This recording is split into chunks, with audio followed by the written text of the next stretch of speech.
Hello, hello, hello, solos. This is a special little bonus shout out because it is the birthday of the podcast. April the 1st is the official birthday of the podcast, and we are going into our third year, and I'm so excited for that. I'm really excited about everything that has taken place, all the different episodes, and all the people I've interviewed, and all of that stuff, and I am looking forward to an awesome third year ahead.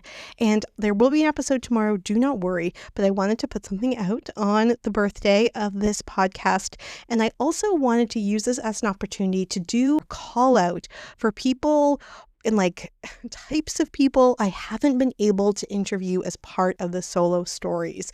And so if you fit these demographics, or if you know people who fit these demographics, then that would be excellent. Connect me with them, connect them with me, so that we can diversify the solo experiences that we are talking about on the Disney Solo Magic podcast. So I don't just want to talk with these people, but these are definitely people in certain demographics I haven't been able to talk to as much as other people or at all. And I want to ensure that we have a really interesting, cool sample of solo stories that we can all learn and draw from.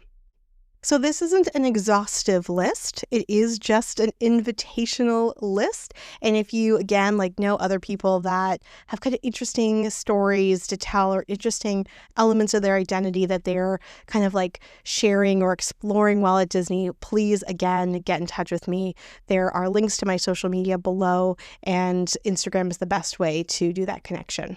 Okay, so first, I am looking for people who are planning on going to Disney Solo or who went to Disney Solo and I should say I'm thinking the last 5 years or so, preferably the last 3 years, but the last 5 years is also pretty cool.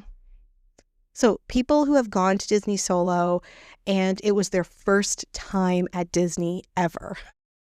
So if you or somebody you know did their first Disney trip solo in the last 3 to 5 years, then please let me know, because I'm so interested in what that experience was like, because I can just imagine going to Disney for the first time is so overwhelming. So what was it like to do it solo? I am looking for people who have gone to Disney Solo for more than a week. So if you've been to Disney Solo for 10 days, 14 days. I want to hear from you. What is that experience like? What is an experience like basically camping out at Disney for a half a month? I am interested in hearing about those experiences. Please get in touch with me. If you are under the age of 30, if you're in your 20s and you've gone to Disney Solo, please get in touch with me. I want to talk to you about your experiences. I think that a lot of the listeners on this podcast are the same demographic that I am, Zennials or elder millennials or Gen X. And I am really interested to talk to somebody who's a little bit younger, just to see if there are some other perspectives. The other thing is those solos, I am really, really interested in talking to people who are older. So 55 plus, 60 plus, 65 plus. If you've gone to Disney Solo, or if you're used to going to Disney Solo and you are a senior, however you define that, I would love to hear from you to talk about your experience.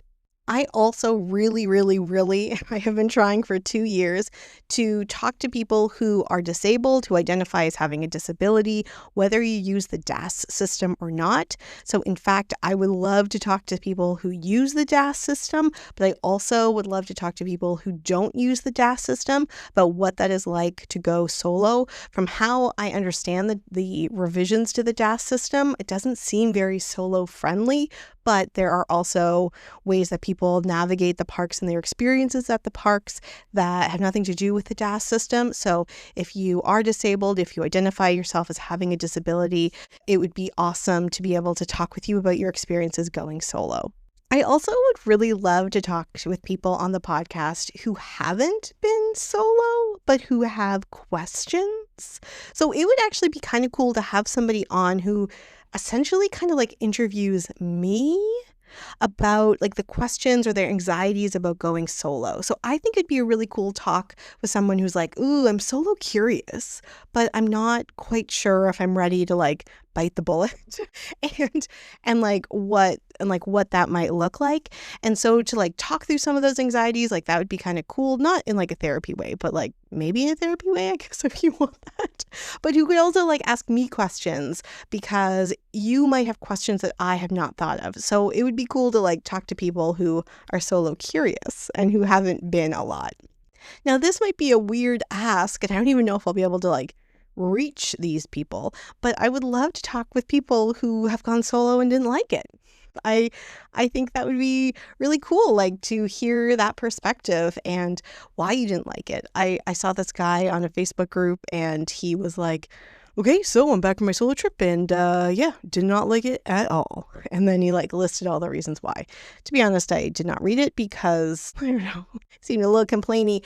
But actually, that's actually a really important thing. If like you didn't like it because you weren't able to like tap into certain things, like let's talk about it because maybe there'll be some counterpoints that will be useful for other people planning their trips, or maybe you're using this podcast as a way just to like plan a more adult trip and it's not really solo, and so you can kind of think about okay, maybe I won't do solo because of what this person said, but I could do these other things instead. So I think that'd be kind of cool.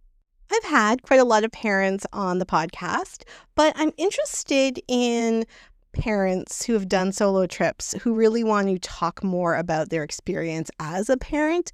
So if you are a parent who's done a solo trip and you have children under the age of 12, let's say, I'm interested in knowing what your experience was like, what it's like to be away from your children, like the messaging that you've given your children. Like, where's mommy going? Oh, to a place that's the most magical place on earth. Have fun at home. And I know there are people out there that do it, and like sometimes those social media posts about doing a solo trip when you're a parent gets like picked up by the media and people like lambast them so much. I'm not interested in any of that. No.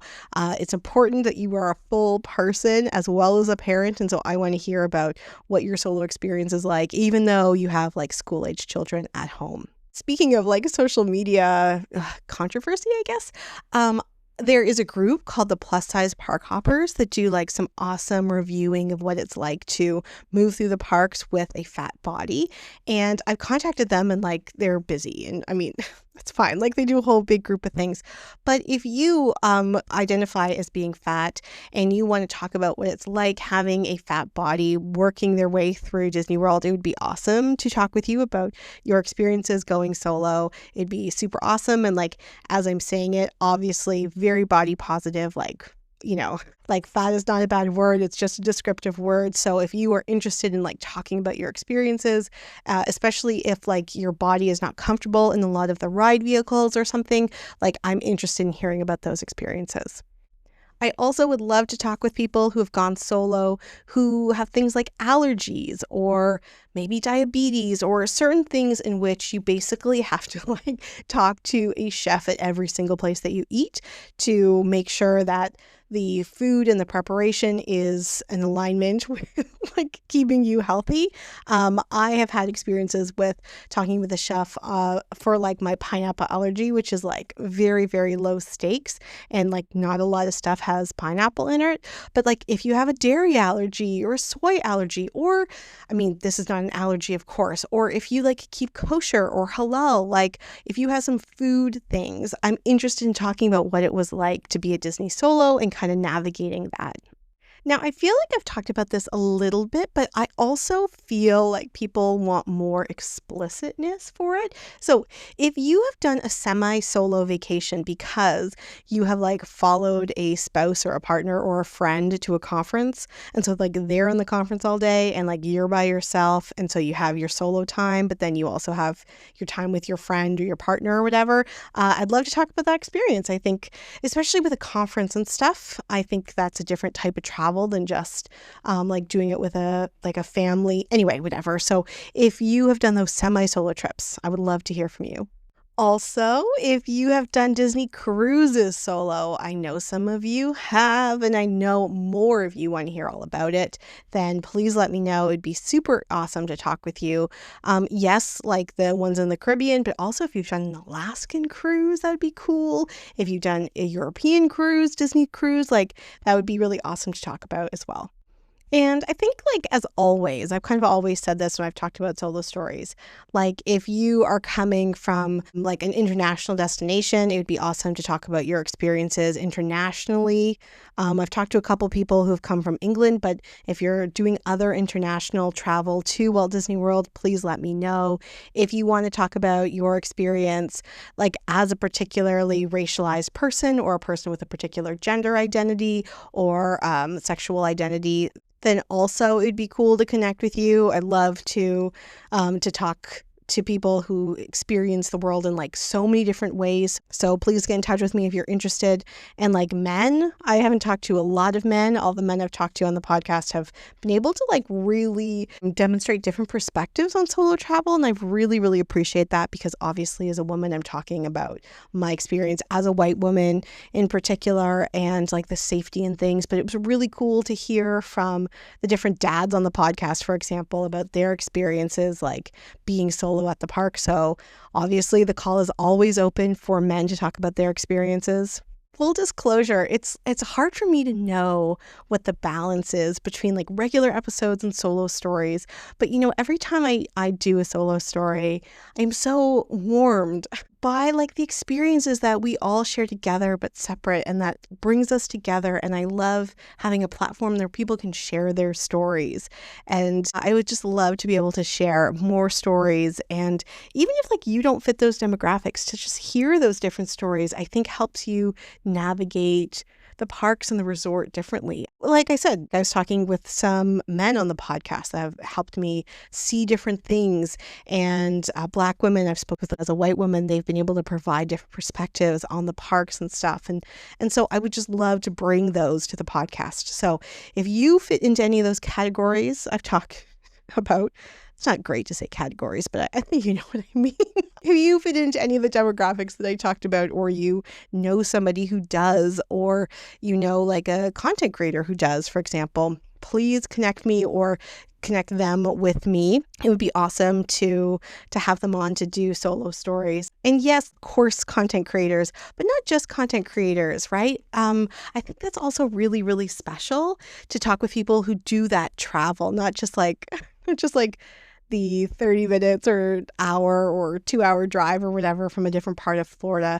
But it's always so interesting to talk about like the travel part of it, going to MCO, like all that stuff. So anyway, happy birthday to the podcast. Thank you so much for listening. One of my goals for the third year is obviously to like keep doing what we're doing, but also to just like grow the numbers, and not grow the numbers in a way that just like gives numbers for the sake of numbers. Like I know I could do a whole bunch of reels that are like, don't do this if you're solo, and like do all this kind of clickbait stuff. And like, that's not what we're doing here. I mean, I'm not interested in that. When I say grow the numbers, what I really mean is I want to be able to connect with more people where this is like the messaging that they want or need for their own solo vacations. And like sometimes connecting with like those people, it's a lot quieter because it's not a big flashy reel and clickbait and all that stuff. And so one of the ways that we can grow those numbers and find those people is for you listeners to let people know that this podcast is there, and the things that we talk about, and the kind of blend of being in the parks, but also bringing that solo magic home, and that blend between magic and healing and grief and self-expression and self-exploration and things like that that can come from being at Disney World. So please let people know about the podcast, and let's see if we can grow these numbers. So thank you again for listening. There'll be an episode out tomorrow, but happy birthday to the podcast. Yay!